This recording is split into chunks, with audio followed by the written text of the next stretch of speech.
우리 올 한 해 교리에 대해서 공부를 하면서 도대체 그리스도인들이라는 무슨 믿음을 갖고 있는 건가, 뭘 믿고 있는 건가를 나누고 있었는데 얼마 전까지 대표적으로 사도신경에 대해서 우리가 같이 나눴어요. 그래서 사도신경을 통해서 우리는 성부 하나님이 세상을 창조하시고 성자 하나님이 오셔서 죽으시고 부활하시고 승천하셨구나. 그리고 승천하시고 나서 성령 하나님이 오셔서 교회를 만들어 가시는구나를 함께 배웠습니다.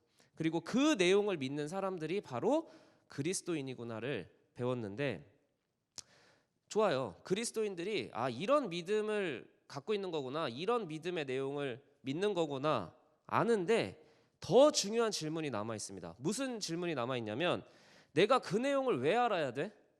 그게 더 중요한 거예요. 내가 그 내용을 왜 믿어야 돼? 이게 더 중요한 겁니다. 이 믿음의 내용을 알 때 우리에게 무슨 유익이 있느냐? 구원을 받는다라고 이야기하고 있습니다. 구원을 받기 때문에 이 내용을 믿으라고 초대교회 때부터 계속해서 이 믿음을 가르치고 배우고 믿으려고 애를 썼던 거예요. 근데 우리가 가장 대표적으로 생각을 했을 때, 구원을 어떻게 받아요? 라고 했을 때 우리는 믿으면 구원받는 거 아닌가? 라고 생각을 합니다. 여러분은 어떻게 배우셨어요? 믿으면 구원받는다. 얼마나 와닿습니까? 정말 그런 것 같아요? 근데 교회를 아무리 오래 다녀도 믿으면 구원받는다라는 이 문장은 아는데, 내가 하나님을 믿고 진짜 구원을 받을 수 있을까? 라는 질문에는 자신 있게 대답을 못합니다. 하나님을 믿는다는 사람이나 안 믿는 사람이나 똑같이 걱정하고 고민하고 죄짓고 사는 거 보면서 하나님 믿는 게 뭐지? 라고 스스로 의구심을 갖는 사람들도 교회 안에 있다라는 겁니다. 오늘 믿음으로 구원받는 게 도대체 뭔지, 믿음과 구원에 대해서 함께 나눠보려고 합니다. 한번 따라해 봅시다. 구원은 선물이다. 네, 오늘 말씀에서 기독교의 가장 중요한 개념인 구원이 나옵니다. 우리는 예수님을 믿으면 구원을 받는다, 이런 말을 너무 많이 듣고 그리고 그래서 더 쉽게 생각합니다. 그런데 막상 교회에서 말하는 구원이 뭔지, 내가 정말 구원을 받았는지 설명하라고 하면 이야기를 못하는 경우가 대다수입니다. 그리고 오히려 교회를 다니면서 구원을 받은 기쁨보다는 세상에 사는 사람들이 부럽고 세상 사는 사람들의 방식이 더 끌릴 때가 있는 게 사실이기도 합니다. 자, 그래서 오늘 이 구원을 제대로 이해하고 넘어가면 좋겠습니다. 여러분, 구원을 이렇게 이해해 보면 좋겠습니다. 제가 한번 눈을 감아 보시겠어요? 여러분을 믿고 눈을 감으라고 한 겁니다. 자면 안 돼요. 그림을 한번 떠올려 보세요. 한 큰 구덩이, 엄청 깊은 구덩이에 여러분들이 빠져 있습니다. 근데 이 죽을 수밖에 없는 구덩이에요. 도저히 내 힘으로는 올라올 수 없는 구덩이에 여러분들이 빠져 있어요. 여러분들이 이 구덩이에서 살아날 수 있는 방법이 뭐가 있을까요? 한번 여러분 나름대로 이 구덩이에서 내가 가장 잘 살 수 있는 방법 뭐가 있을 것 같아요? 각자 생각을 하셨나요? 너무 오래 감고 있으면 잘 것 같아서 자, 이제 눈 뜨세요. 제가 생각했을 때 몇 가지 옵션이 있습니다. 대부분의 종교는 이 구덩이에서 살아남는 방법을 뭐라고 얘기를 하냐면, 어떻게든 그 구덩이에서 빠져나오라고 조언을 합니다. 그래서 윤리적으로 살아라, 도덕적으로 살아라, 이 계명을 지켜라, 하지 말 건 하지 말고 할 건 해라. 그러면 그렇게 한 발자국 한 발자국 올라가다 보면 언젠가 너가 해탈을 하게 될 거다. 너가 새로운 깨달음을 얻게 될 거다. 너가 전혀 다른 세상을 보게 될 거다. 그게 종교가 이야기하는 겁니다. 아니면 이런 방법이 있습니다. 종교를 가지지 않은 사람들은 최대한 많은 걸 구덩이 안에 쟁여놔. 그래서 거기서 먹고 마시고 버틸 수 있을 만큼 버티는 게 최고야 라고 이야기를 합니다. 그래서 최대한 많은 것을 구덩이 안에서 누리려고 합니다. 그런데 기독교만큼은 뭐라고 이야기를 하냐면, 구덩이가 안 좋다는 거는 다른 종교들이랑 다 똑같아요. 구덩이 속에 살면 죽을 수밖에 없다, 그게 별로 유익이 되지 않는다라는 걸 알려주면서 그거는 너네가 기어오를 수 있을 정도의 깊이가 아니야 라고 알려줍니다. 그럼 어떻게 해야 돼? 분명히 구덩이 밖에 있는 다른 존재가 너를 꺼내줘야 돼 라고 알려주는 게 기독교인 겁니다. 꺼내주는 조건은 뭐냐? 구덩이 안에서 열심히 사는 게 아니에요. 꺼내주는 조건은 뭐냐? 구덩이 안에서 착하게 사는 것도 아니고요. 구덩이 안에서 많은 거를 누리면서 살아야지 꺼내주는 것도 아니에요. 단지 구덩이 밖에 누군가 있구나. 그리고 그 누군가가 나를 꺼내줘야만 사는구나를 알고 부르짖을 때, 찾을 때 꺼냄을 받는다라고 가르치는 게 기독교인 거예요. 오늘 말씀 한번 다시 봅시다. 오늘 말씀 이렇게 말해요. 은혜에 의해 믿음으로 구원을 받았다. 근데 그 구원은 뭐다? 하나님의 선물이라고 이야기합니다. 우리는 선물이라고 하면은 자꾸 어떻게 생각을 하냐면 뭘 내가 받는 거라고 생각을 합니다. 근데 하나님이 말하는 선물은 구덩이 안에 무엇을 넣어주는 게 아니에요. 구덩이 안에서 오래오래 잘 살게 뭘 자꾸 던져주는 게 아닙니다. 하나님이 말하는 선물은 그 구덩이에서 꺼내주는 게 하나님의 선물이라는 거예요. 이루어지지 않는 기도들 많이 해보셨죠? 왜 그럴까요? 대부분 내가 구덩이 안에서 잘 살 수 있게 뭘 좀 달라고 얘기할 때 하나님은 그 기도를 안 들어주십니다. 하나님이 들어주시는 기도는 구덩이에서 꺼내달라는 기도를 들어주시는 거지, 내가 구덩이 안에서 잘 살 수 있게 해달라는 기도를 들어주시는 분이 아니라는 거예요. 하나님의 선물은 지금 이 상태를 잘 유지하도록 무엇을 주시는 게 선물이 아니라 전혀 다른 상태로 바뀌어주는 게 하나님의 선물, 구원이라는 겁니다. 그래서 누군가는요, 구원을 받았는데, 하나님을 만났는데 오히려 갖고 있던 거를 뺏기는 경우가 있어요. 왜? 구덩이 안에 많은 걸 쌓아놨는데 나오니까 빈털털이에요. 아니면 이런 경우도 있습니다. 누군가는 숨통이 트이는 경우가 있어요. 나는 이 구덩이 너무 좋을 것 같았는데 꺼내주시니까 너무 감사하고 감격하는 사람도 있습니다. 누군가는 구덩이 속이 더 좋은 거 아닌가? 계속 의구심을 갖는 사람들도 있어요. 특히 구덩이 속에서 뭐가 많은 걸 갖고 있었던 사람들일수록 더 그래요. 그러나 구덩이 속의 존재는 외롭고 결국엔 죽을 수밖에 없다라는 겁니다. 오히려 구덩이 밖으로 꺼내준, 내가 무슨 노력을 해서도 아니고 다만 구덩이 밖의 존재에게 나를 꺼내달라고 외쳐서 얻은 그 구원이라는 선물은 진짜 내가 누릴 수 있는 게 많아지는 겁니다. 내 눈에 보이는 것이 전부라고 하던 그 구덩이에서 나와서 그게 전부가 아니라 더 큰 세상이 있다는 것을 깨닫게 되는 겁니다. 상태가 바뀌면 여러분, 보는 게 달라지고요, 깨닫는 게 달라지고 행동이 달라지게 되어 있습니다. 그리고 비로소 그때 고백하는 거죠. 내가 구덩이 밖의 삶을 알고 기대하고 살 수 있는 건 내가 노력해서 나온 게 아니구나. 구덩이 밖의 존재가 나를 꺼내줬구나. 누군가가 그런 구원을 경험한 사람에게 너 어떻게 구덩이에서 나왔어? 야, 내가 구덩이에서 얼마나 크게 외쳤는데, 내가 얼마나 매일 외쳤는데, 얼마나 매일 살려달라고 얘기를 했는데 그래서 꺼내준 거야. 혹은 야, 나올 때 그 손을 내가 얼마나 꽉 잡고 있었는데 절대 안 놓쳤거든. 그래서 나올 수 있었어 라고 이야기하는 건 그렇게 정상적이지 않죠. 뭐라고 이야기를 하죠? 보통 나는 살려달라고 외쳤는데 밖에 있는 존재가 나를 꺼내줬어. 그래서 너무 고마워, 너무 감사해.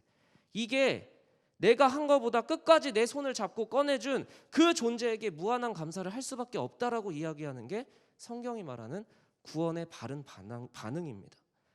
구원은 여러분, 구덩이 밖에 있는 존재 곧 예수 그리스도가 여러분의 손을 잡아주시고 꺼내주시는 행위입니다.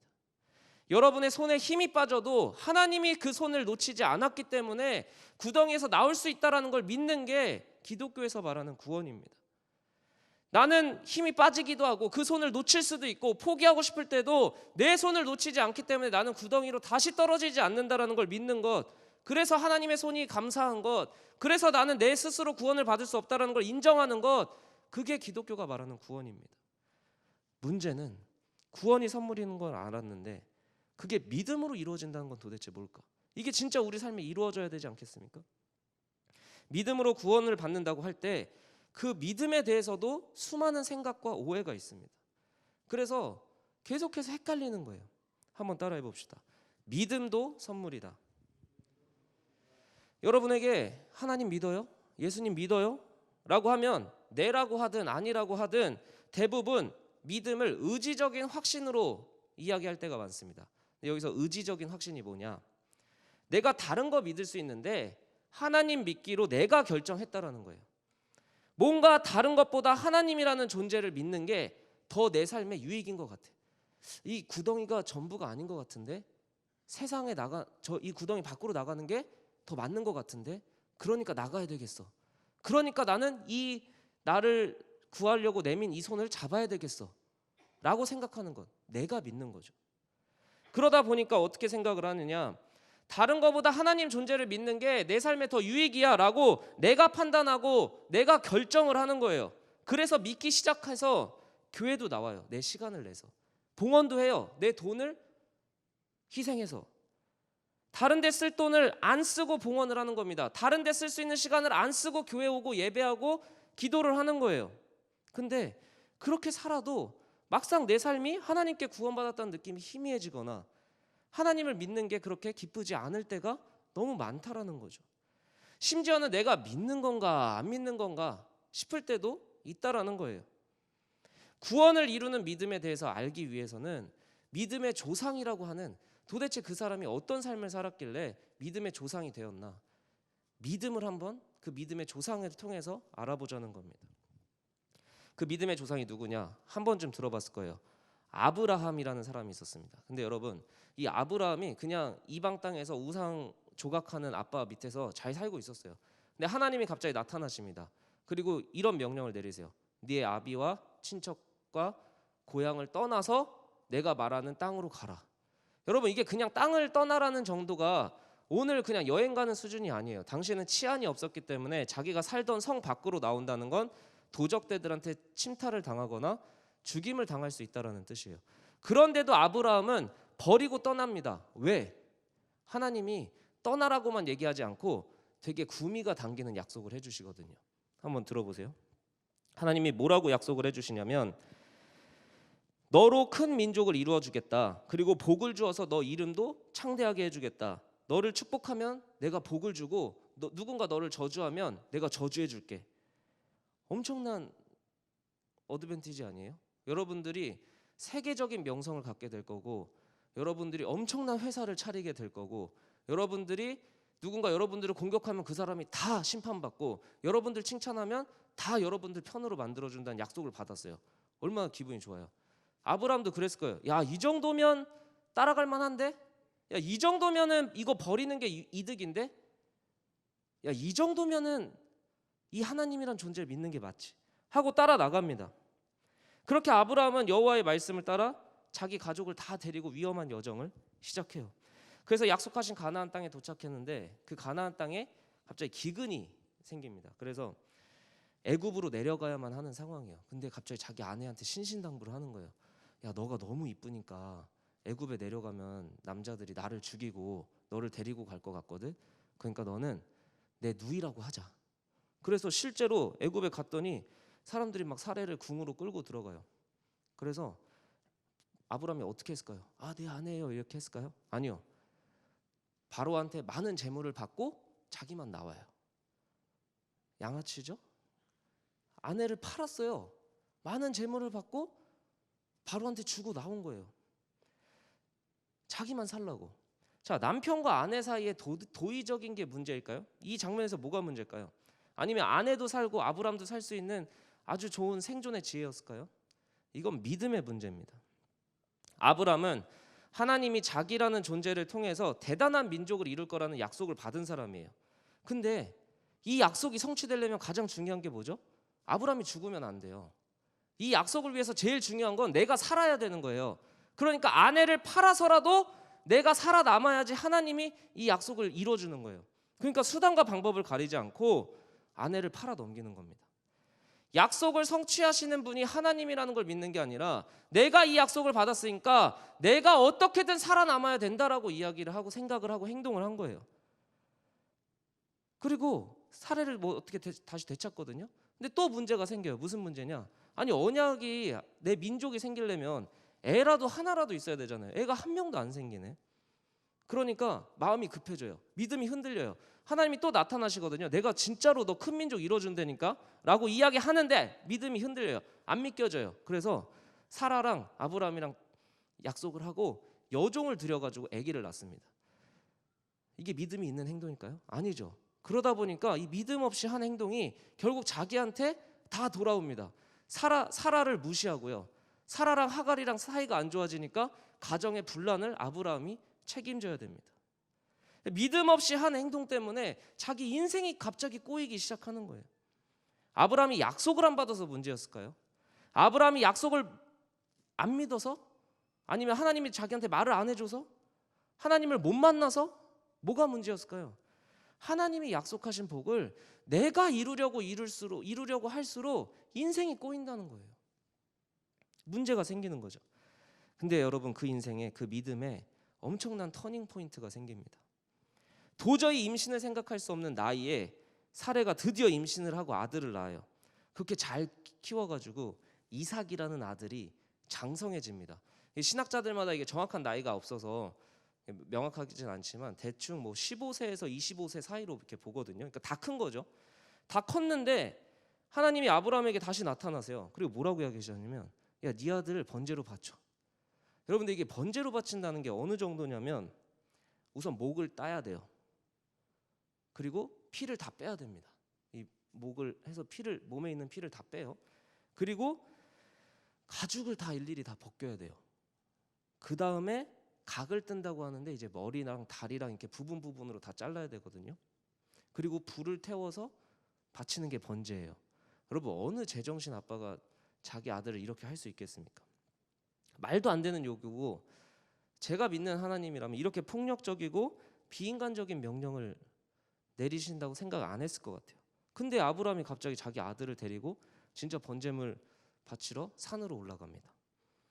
지금까지 하나님이 준 언약을 위해서 어떻게 살았죠, 아브라함이? 수단과 방법을 가리지 않고 어떻게든 그 약속을 지키기 위해서 내가 살아남으려고 애를 썼어요.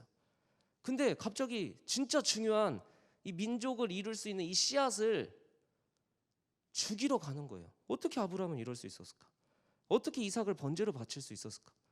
그가 살아온 인생은 절대 이런 행동을 할 수 없는데, 살아남아야 되는데 아브라함의 믿음이 변하고 있었던 겁니다. 그 흔적이 여기 있는데요. 창세기 22장 5절에 여러분 한번 이 문장 그냥 여러분들이 한번 읽어보세요, 눈으로. 그리고 뭐가 이상하다 싶으면 저한테 말해주세요. 없으면 그냥 제가 말할게요. 뭐가 이상하다, 뭐 이상한 거 있어요? 없어요?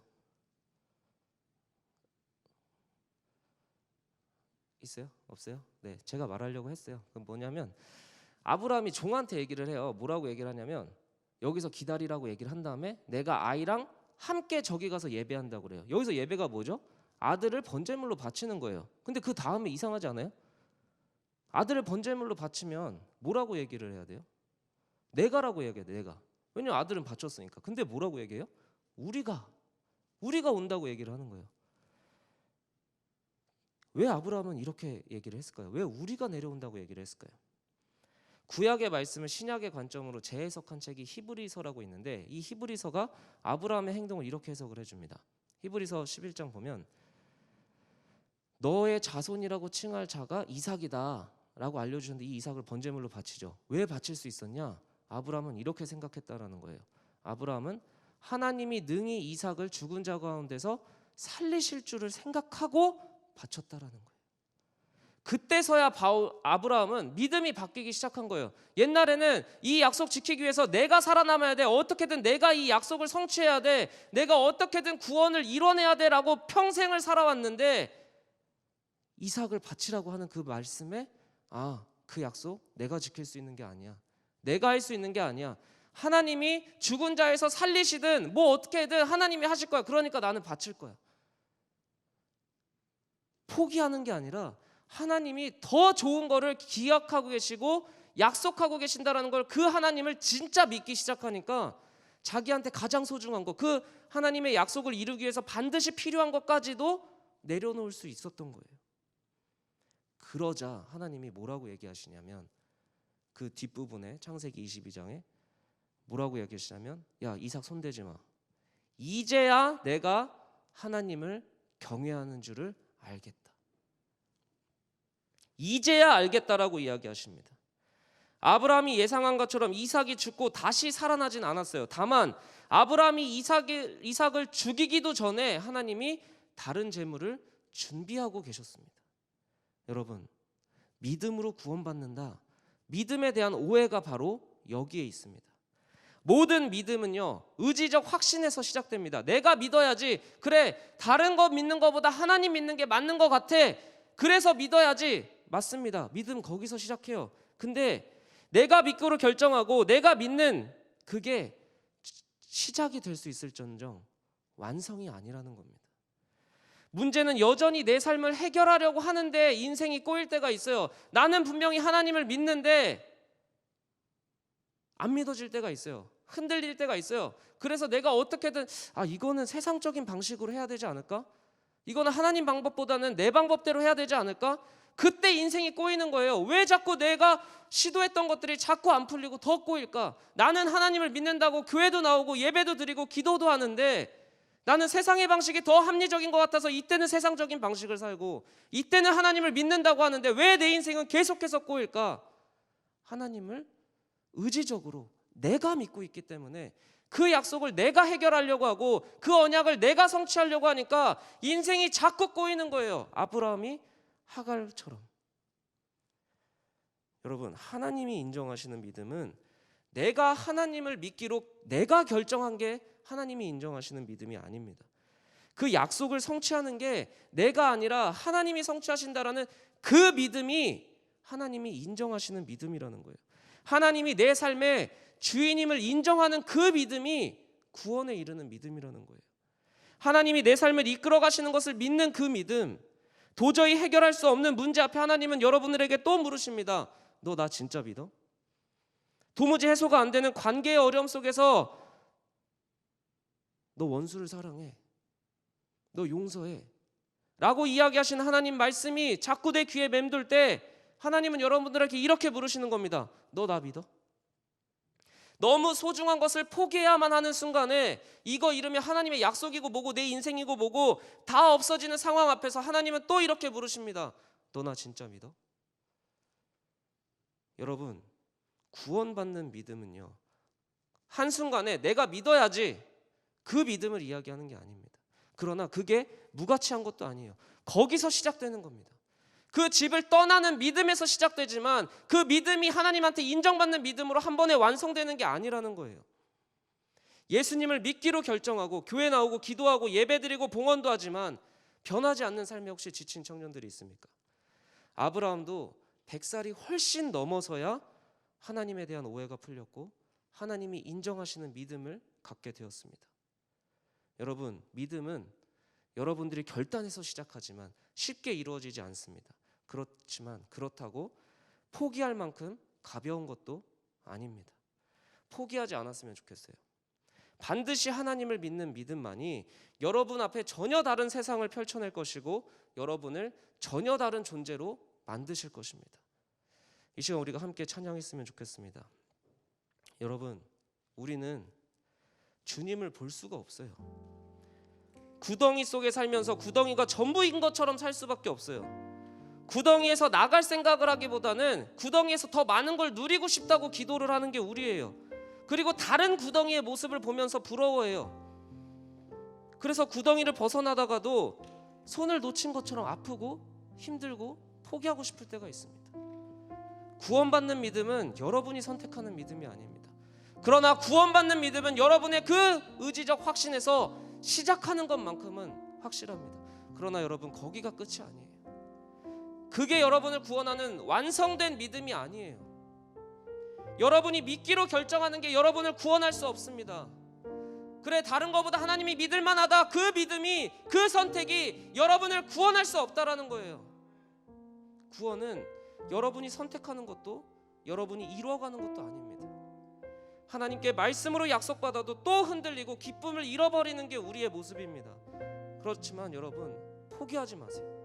여러분의 삶을 변화시키는 믿음을 이 시간 찬양하며 기도하며 그리고 여러분의 삶의 매일의 일상에서 진짜 나를 구하는 그 믿음을 완성시켜달라고 기도해보세요. 우리 이 시간 함께 찬양합니다.